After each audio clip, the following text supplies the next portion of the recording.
এটা সকলে আমরা জানেন না, তবে গাছটা মা বছরে আপনারা একটা দিনই ব্যবহার করেন। ওই দুর্গা পুজোর সময় দেখবেন সপ্তমী কিংবা অষ্টমী দিনেতে বাড়ির দিদি ভাই এবং মেয়ে ছেলেরা স্নান করে বন থেকে একটা ফলকে মা তুলে নিয়ে আসেন, আর খড়ি মাটিকে দেখবেন বেটে নিয়ে দুয়ারে চৌকাঠে ঠাকুর মন্দিরে ফোঁটা দিয়ে দুর্গা মাকে দুহাত তুলে আমন্ত্রণ করেন। তবে ফোঁটা দেওয়ার রীতি রেওয়াজটা আপনাদের এলাকায় আছে নাকি মা জননী বলতে পারবেন না, তবে আমাদের যেখানে হুগলি জেলায় বাড়ি মা, আমাদের দেশে ফোঁটা দেওয়ার রীতি রেওয়াজটা আজও আছে। ওই গাছখানার নাম আমরা কি বলে ডাকেন? দুর্গা ফোঁটা।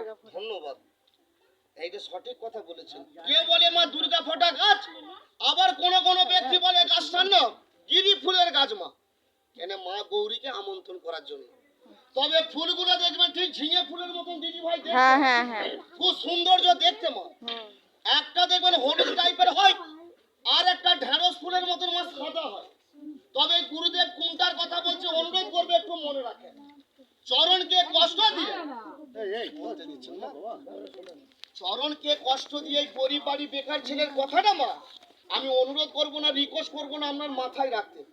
চরণকে কষ্ট দিয়ে এই গরিবের কথাটা আপনার পায়ে ফেলে মা শুনে যান, টাকা পয়সা লাগবে না, বাড়িতে নিয়ে এসে লাগাবে। কেন বহু ব্যক্তির বাড়ির মধ্যে এরকম বিষধর সাপেরা বাচ্চা করে ফেলে, গরু ছাগল হাঁস মুরগি মানুষজনকে কামড়ে দেয়, মানুষের অনেক বড় বড় মা ক্ষতি হয়ে যায়।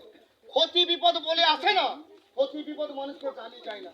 জগৎ বাঁচেন মা তব শিখেন, শিক্ষার বড় মা শেষ নাই। খারাপ লাগছে মা কথাটা বলছি বলে, তাহলে দেখুন বন্ধ করে দিচ্ছি। না না মা জননী যদি পেয়ে থাকেন মা সাদাটা কোনো এলাকার ভিত্তির মধ্যে জড়হাত করে বলছি হিংসা করে মেরে দিতে হবে না, মনসার দিব্যি বলছি মা।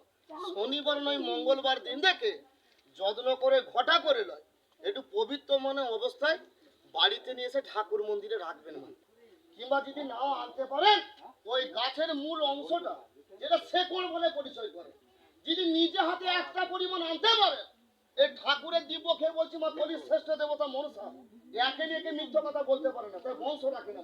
এই মাকে বুকে রেখে বলছি এরকম সাপের উপকার বাদ দিও, যদি গাছটাকে পাড়া প্রতিবেশী বিক্রির ব্যবসা না করেন আর টাকা ব্যয় করে কারোর কাছে হাত পেতে যদি না কিনে না নেন, সাদা সুতোয় করে দুটুকরো শেকড় কেটে যদি মানব দেহর মধ্যে এই মা মনসার মধ্যে বিশ্বাস রেখে মা বাঁধতে পারেন না, গুরুমা বলছেন বাড়িতে বসে মানব দেহর মধ্যে 5 থেকে 6টা মা কঠিন রোগ ভালো করা যায়। তবে মাফ করবেন, বিক্রি করলে মা কাজ হবে না, কিনে নিলে উপকারে লাগবে না। অত বলার সময় না, সাপের নামগুলো বলবো মা, দুটো রোগের কথা বলবো, সাপটা ঘুরে দেখাবো, খেলাটা শেষ করবো। খারাপ বিরক্ত যদি লাগে বলবেন, আমি বন্ধ করে দেবো। ভাবি সময় একটু চুপ